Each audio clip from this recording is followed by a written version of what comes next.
What's up guys? Today's day ng ating sundot puwet. At grabe yung day 1 ko tapos papuntang day 2, matinding labanan mamay.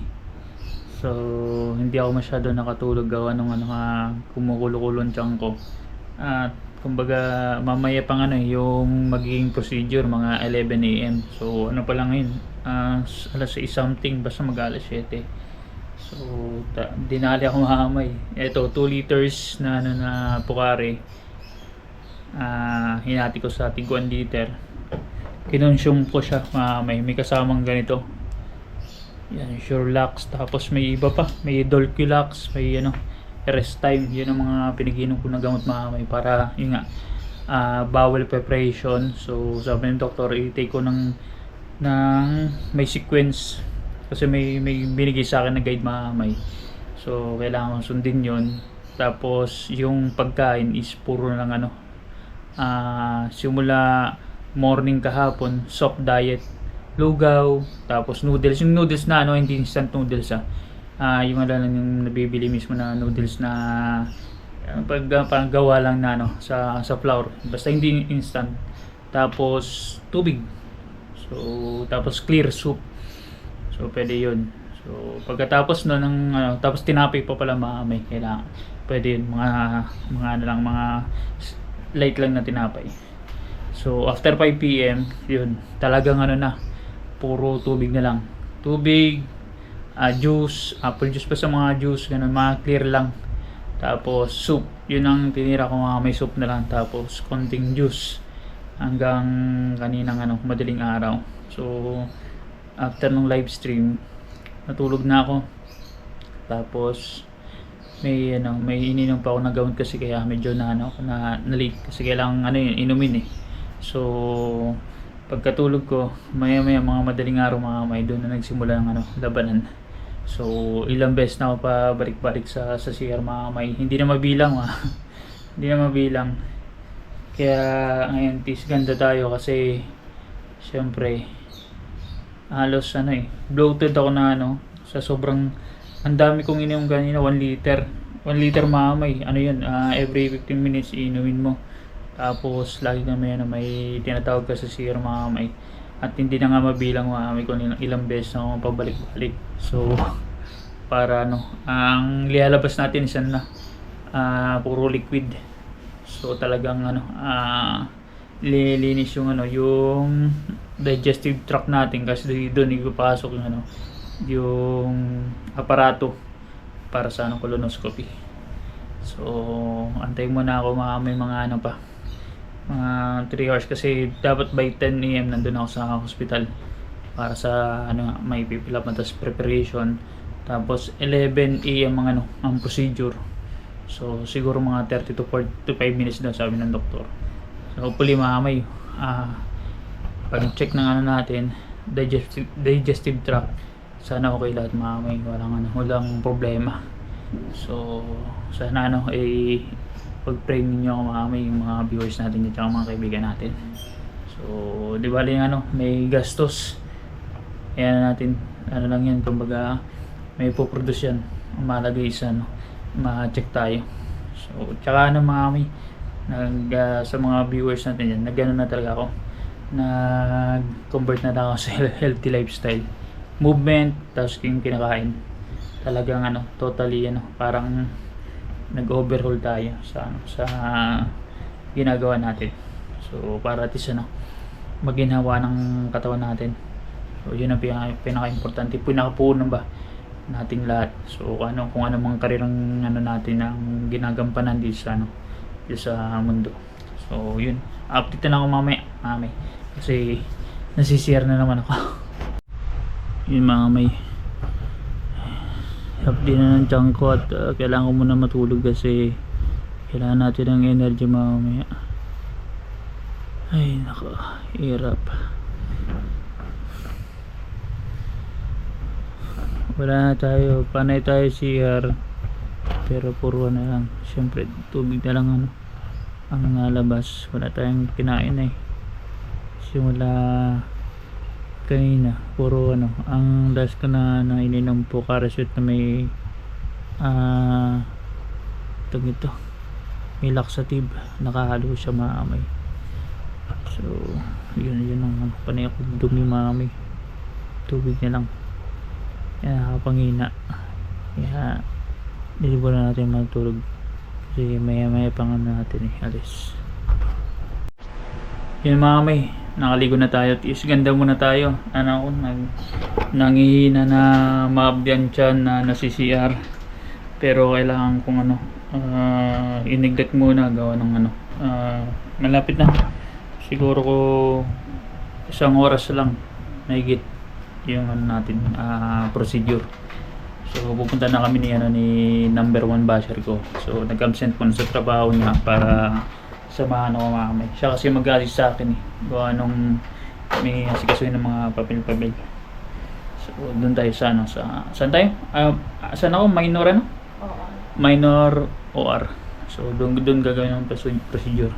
Inangina ako mami kasi kanina nasira, tas tinulog ko muna. Hindi ko kasi basta kakaiba tong experience na mamay. Diet na, tapos yun, parang lulumo ka sa ano, sa hina kasi panay CR. Balik-balik ba. Antay ko lang si Mrs. para alis na kami. Tsaka mga ano, dadrive ako ng e-bike. So kumbaga na lang, i-divert ko na lang mga may ano natin na napipil. So tapos lang to, and hoping okay lahat mga may. So yung mga kaming teleport na kami ni Mrs. sa hospital at nasira si Nami, yung e-bike namin. Iniwan ko dun sa parking lot. At the same time nag-aantay ako sa doktor at nagpasimple na ako ng video mga kami kasi bawal po mag-take ng videos tsaka photos. So at least pinakita ko na sa inyo yung update sa akin.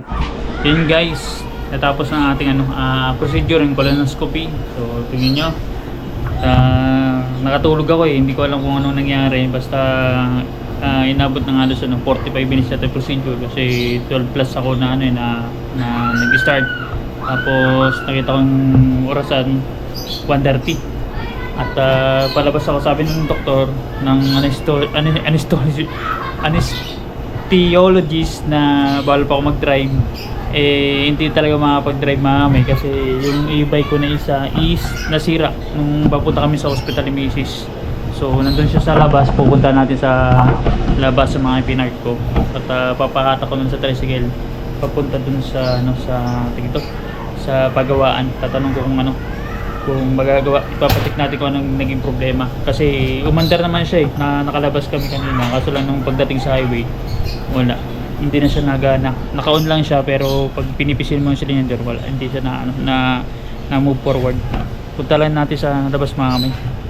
So sabi nga magpahinga ako, pero mas preferred ko maglakad-lakad para at least batagtag ng yung sa tiyan ko kasi medyo parang may hangin pa sa katawan ko sobrang sakit kanina ang tiyan ko mga kamay na matigas ng pagkatapos ng procedure. Parang may dumaan na ganun ang feeling ko So punta natin e-bike. Dala ko yung charger ipapatingnan ko rin kung yung charger ba yung may problema, yung battery or yung fuse. Sana yung lang fuse mami kasi para mura lang, wag yung battery kasi bago lang yun So kung battery na damage na yari yung mahal, nasa almost 6-7 ang bili ko dun medyo na hilo-hilo tayo ng konti pero manageable mami. Na-regina na natin yung parang strength. So labas muna tayo maamay. Yun, tsaka pala maamay, tapos ang colonoscopy ko, meron pang ipapagawa sa akin, CT scan naman. CT scan contrast, hindi siya yung plain. So in contrast kasi maamay, mas mahal, nasa 24,100. So hindi kaya natin, hindi kasi siya covered ng PhilHealth. Unlike dun sa colonoscopy, covered ng PhilHealth, nakabawas. So yung tira namin na binayaran namin ni Mrs. inutang na lang namin kasi wala kami spot cash na almost 11,000. So kinago muna ni Mrs. Sa kanya babayaran ko na ng pautay-tay. At the same time may antibiotic tayo kasi ang kinalabasan nung sa colonoscopy okay yung ano natin yung colon, so wala naman ulcer, wala nakita yung doktor.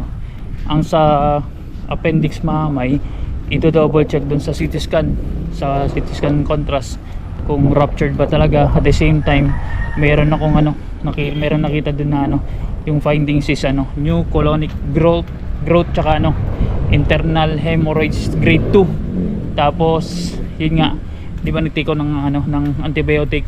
Isa dun sa mga antibiotic mamay yung sa amoeba. So nagkaroon ako ng amoeba mamay at hindi siya totally na dissolve.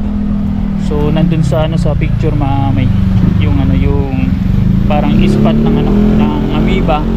So meron ulit akong antibiotic na i-take, na alam niyo naman po antibiotic na branded is hindi siya mura.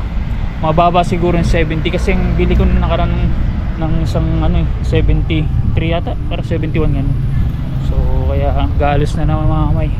Aray mo, masakit na sa sa bulsa, masakit pa sa katawan. Kasi hindi birong yung medication tsaka yung naramdaman natin mamay. Andiyan yung e-bike ko sa dito sa parking lot. Dito kami nasiraan mga kanina. So buti lang may parking lot dito. Kukunin ko. Titingnan ko muna, papandarin ko muna kung kaya. Kunin ko. Magkano babayaran kuya? 50? Ah, sige po. Ayan. Check ko muna kung andar. Ayan, sinami. Tumirik. Oop, CBR. Yan mga kami, papatak natin si Nami. Hindi ayaw gumana, ayaw mandar. May on naman siya kasi lang patak na lang din sa tray. Sige, papacheck ko din sa sa ginawa ko ng single na motor. Sakit yung tiyan ko pero kaka-CR ko lang. Ay tatay na lang. Pacheck natin. Naka siya mga kami. Full battery yan. Sana yung fuse lang. Ito kasi minsan naglalak. Na siya, tingnan nyo mga kami naka-unlock na yan, pero minsan kasi ito nauganaw. Baka yan ang nangyari kaya hindi na naandar, or yung fuse. Kasi sana yung battery wag na damay. May check na lang natin pagdating natin sa pagawaan. Yung mga may pinahatak na lang natin. Naputo lang unang PC. Ito yan, straw. Medyo mas matigas pa punta tayo din sa may bayan sa pagawaan. Actually ibang kumpanya to, kaso lang dito tayo sa mas malapit tsaka maayos magtrabaho. Doon sa pinagkuhanan ko ng ng e-bike ko na single may kaya doon natin pagawa. Tsaka murang labor may yung kagandahan, murang labor. Tapos maayos pa magawa, tsaka mabait. Dandaan lang si tatay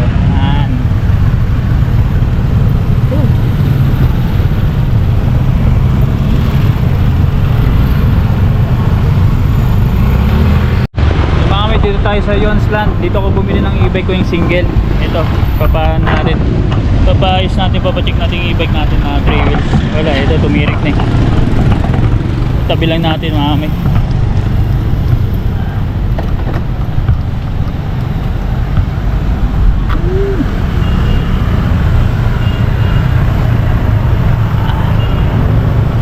kasi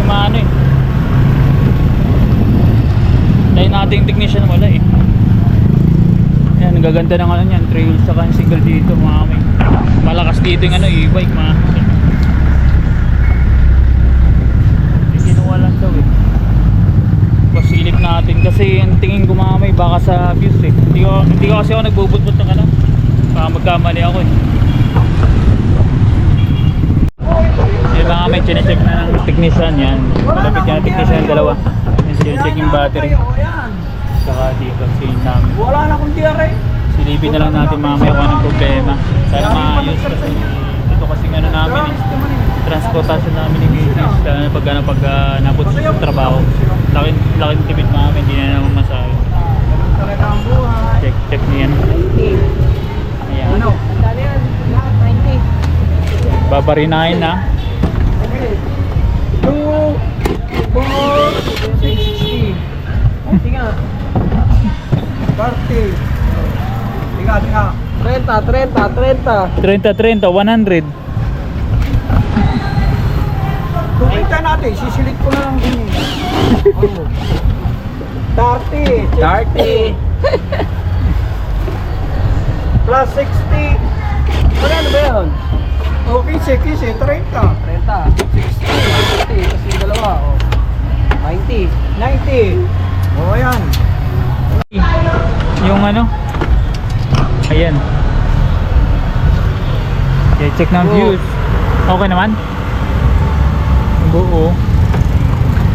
Check natin yung battery. Battery daw, check. May. And sana buo.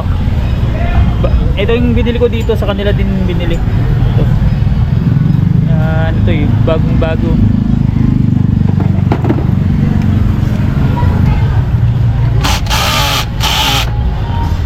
Bigaya. Lambot.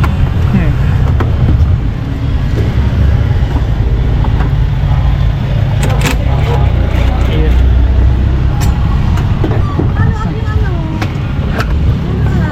Byron! Mga may check na. Yung isa ba si Cyrus yun ah? Cyrus yun? Yung ano pa alam mo? Denzel. Si Denzel Washington pala to eh. Sir, alasik to ah. Ha? Ha? Oh. Ay. I-check pala yun. Battery sir. Ha? Battery. Lahat ng battery? Resibo. Ha? Resibo nito. Yun lang. Bakit? Oh. Bagsak ang isa. Dalawa. Isa.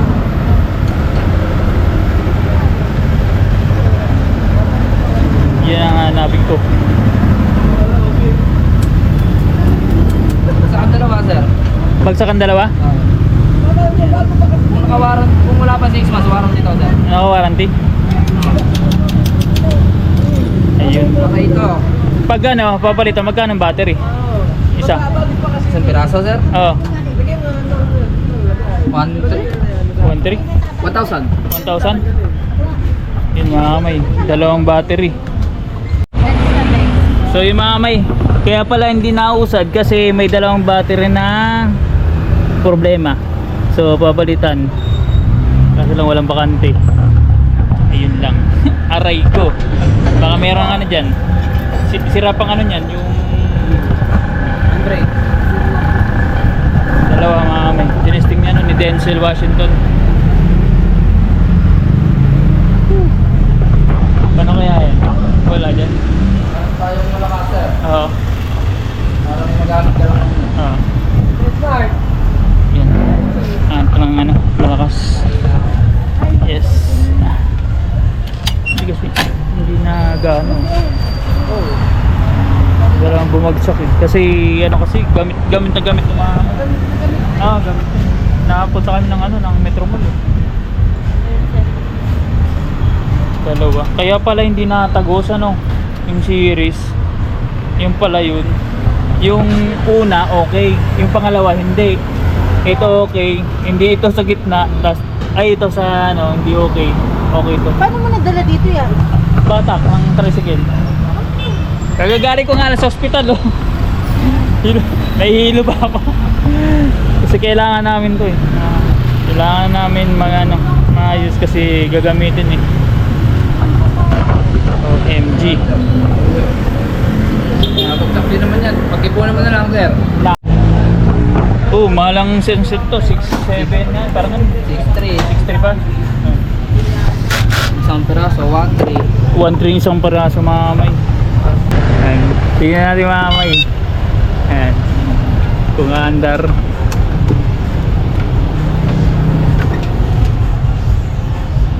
Sira ka ng preno mo ano? Sira na yun. Naputol kasi sa ilalim. Apotol. Putol na yun.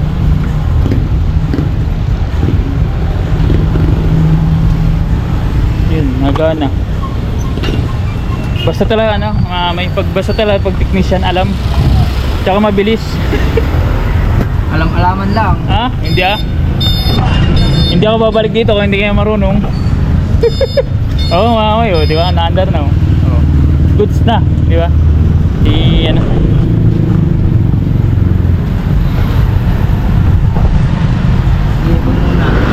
binabalik na ni Kuya, ni Denzel Washington.